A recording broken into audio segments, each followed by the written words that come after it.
আমরা অনেকেই একাদশী পালন করে থাকি, কিন্তু একাদশে থাকা অবস্থায় অনেক কিছু কাজ করা যায় না, আমরা সেগুলো অনেকেই জানি না। তাই এ বিষয়ে বিস্তারিত জানতে হলে এই ভিডিওটি না টেনে পুরো ভিডিওটি মনোযোগ সহকারে শুনতে থাকুন। পুরো ভিডিওটি দেখলে আশা করি আপনারা উপকৃত হবেন। একাদশীর দিন ভুলেও করবেন না এই কাজগুলি, তাহলে ডেকে আনবেন নিজের দুর্ভাগ্য। হিন্দু ধর্মে একাদশীর বিশেষ গুরুত্ব রয়েছে। একাদশী তিথি ভগবান বিষ্ণুকে উৎসর্গ করা হয়।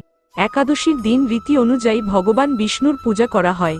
একাদশীর দিন ভগবান বিষ্ণুর সাথে মা লক্ষ্মীও পুজো করার নিয়ম রয়েছে, কারণ তিনি বিষ্ণুপত্নী।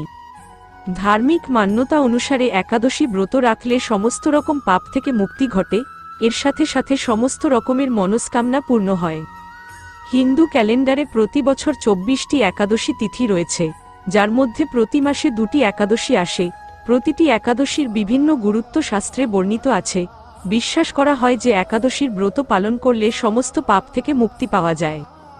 একাদশী মাহাত্ম্য।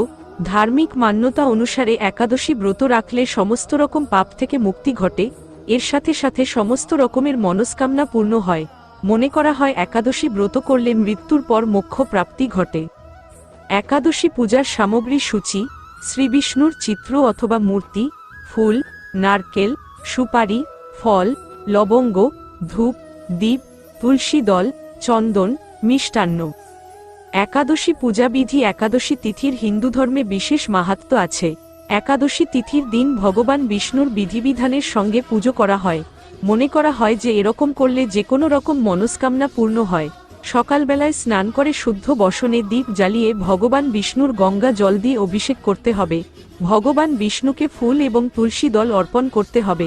সম্ভব হলে এই দিন ব্রত রাখা উচিত। পূজা শেষে ভগবানের আরতি করতে হবে। বিশেষভাবে খেয়াল রাখতে হবে যে ভগবানকে শুধু সাত্ত্বিক জিনিসের ভোগ দেওয়া উচিত। ভগবান বিষ্ণুর ভোগে অবশ্যই তুলসী পাতা দিতে হবে। মনে করা হয় যে বিনা তুলসীতে ভগবান বিষ্ণু কোনোদিনই ভোগ গ্রহণ করেন না। এই দিন ভগবান বিষ্ণুর সাথে মা লক্ষ্মী পুজো অবশ্যই করা উচিত এবং এই দিন যত বেশি সম্ভব ভগবানের ধ্যান করা উচিত। একাদশী পালনের জন্য কিছু বিধি অনুসরণ করা উচিত। 1. শাস্ত্র অনুসারে একাদশীতে চাল খাওয়া নিষিদ্ধ। এটি বিশ্বাস করা হয় যে এই দিনে চাল গ্রহণকারী ব্যক্তি নিকৃষ্ট জীবের যোনিতে জন্মগ্রহণ করেন। এর সাথে যারা এই দিন একাদশীর উপোস রাখেন না তাদেরও চাল খাওয়া উচিত নয়। 2. ধর্মীয় বিশ্বাস অনুসারে একাদশীর দিন ব্রহ্মচার্য অনুসরণ করা উচিত। একাদশী তিথিটি ভগবান বিষ্ণুকে উৎসর্গীকৃত করা হয় বলে মনে করা হয়, তাই এই দিনে ভগবান শ্রীহরির যথাযথ উপাসনা করলে সুখ এবং সমৃদ্ধি আসে। 3. একাদশীতে বিতর্ক থেকে দূরে থাকতে হয়। এই দিনে আরও বেশি করে ভগবান বিষ্ণু ধ্যান করা উচিত। 4. একাদশীর দিনে কখনো কোনো মহিলাকে অপমান করা কখনো উচিত নয়। এটি বিশ্বাস করা হয় যে এই দিনটিতে যারা মহিলাদের অপমান করে তারা আজন্মকাল দুর্ভোগ ভোগ করে। 5. মদ্যপান করা একাদশীতে উচিত নয়।